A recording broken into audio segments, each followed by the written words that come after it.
ಆತ್ಮೀಯ ವೀಕ್ಷಕರೇ, ತಮ್ಮೆಲ್ಲರಿಗೂ ಸ್ವಾಗತ ನಮ್ಮ ಯೂಟ್ಯೂಬ್ ಚಾನಲಲ್ಲಿ. ಇಂದಿನ ಈ ಒಂದು ವಿಡಿಯೋದಲ್ಲಿ ಕರ್ನಾಟಕ ರಾಜ್ಯ ಸರ್ಕಾರಿ ನೌಕರರ ಹಳೆ ಪಿಂಚಣಿ ಯೋಜನೆ ಮತ್ತು ವರ್ಷದ 2ನೇ ತುಟ್ಟಿ ಭತ್ಯೆ ಕುರಿತು ಒಂದು ಲೇಟೆಸ್ಟ್ ಅಪ್ಡೇಟನ್ನು ತಮ್ಮೊಂದಿಗೆ ಶೇರ್ ಮಾಡ್ತಾ ಇದ್ದೀನಿ. ವಿಡಿಯೋನ ಸ್ಟಾರ್ಟ್ ಮಾಡೋಣ. ಅದಕ್ಕಿಂತ ಮುಂಚೆ ನೀವು ಕೊಡುವ ಒಂದೇ ಒಂದು ಲೈಕ್ ನಮಗೆ ಸಪೋರ್ಟ್ ಆಗಿರುತ್ತೆ. ದಯಮಾಡಿ ವೀಕ್ಷಕರೇ ವಿಡಿಯೋನ ಲೈಕ್ ಮಾಡಿ, ಅದರ ಜೊತೆಗೆ ನಮ್ಮ ಯೂಟ್ಯೂಬ್ ವಾಹಿನಿಯನ್ನು ಕೂಡ ಸಬ್ಸ್ಕ್ರೈಬ್ ಮಾಡಿಕೊಳ್ಳಿ. ಸರ್ಕಾರಿ ನೌಕರರಿಗೆ ಹಳೆ ಪಿಂಚಣಿ ಯೋಜನೆ ವರದಿ ಬಳಿಕ ನಿರ್ಣಯ, ಸಿಎಂ ಸಿದ್ದರಾಮಯ್ಯ ಅನ್ನೋದರ ಬಗ್ಗೆ ಒಂದು ಮಾಹಿತಿ. 20 ಜುಲೈ ನಿನ್ನೆ ಅಷ್ಟೇ ಬಂದಿರುವ ಇದು ಮಾಹಿತಿಯಾಗಿರುತ್ತೆ. ಡೀಟೇಲ್ ಆಗಿ ನೋಡ್ತಾ ಬಂದರೆ, ಸರ್ಕಾರಿ ನೌಕರರಿಗೆ ಹಳೆ ಪಿಂಚಣಿ ಯೋಜನೆ OPS ಜಾರಿ ಕುರಿತು ಸಮಿತಿ ವರದಿ ಬಳಿಕ ಸೂಕ್ತ ನಿರ್ಣಯ ಮಾಡುತ್ತೇನೆ ಎಂದು ಮಾನ್ಯ ಮುಖ್ಯಮಂತ್ರಿ ಸಿದ್ದರಾಮಯ್ಯ ಅವರು ತಿಳಿಸಿದ್ದಾರೆ.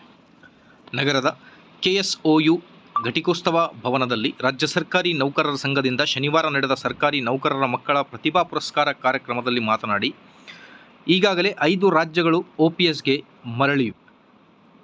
ನಮ್ಮದು ಸೇರಿದರೆ 6 ರಾಜ್ಯಗಳಾಗುತ್ತದೆ ಅಷ್ಟೇ ಎಂದರು. ಇದಕ್ಕೆ ಸಭಿಕರು 6ನೇ ರಾಜ್ಯ ಮತ್ತು 6ನೇ ಗ್ಯಾರಂಟಿ ನೀಡಿ ಎಂದು ಒತ್ತಾಯಿಸಿದರು.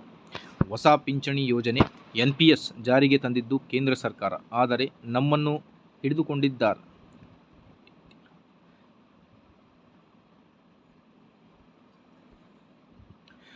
ಹೊಸ ಪಿಂಚಣಿ ಯೋಜನೆ NPS ಜಾರಿಗೆ ತಂದಿದ್ದು ಕೇಂದ್ರ ಸರ್ಕಾರ ಅಂತ ಹೇಳ್ತಾ ಇದ್ದಾರೆ.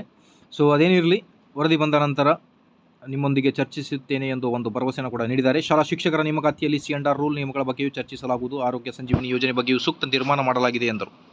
ನಿಮ್ಮೆಲ್ಲ ಸಮಸ್ಯೆಗಳನ್ನು ಸರ್ಕಾರ ತೆರೆದ ಮನಸ್ಸಿನಿಂದ ಬಗೆಹರಿಸಲಿದೆ.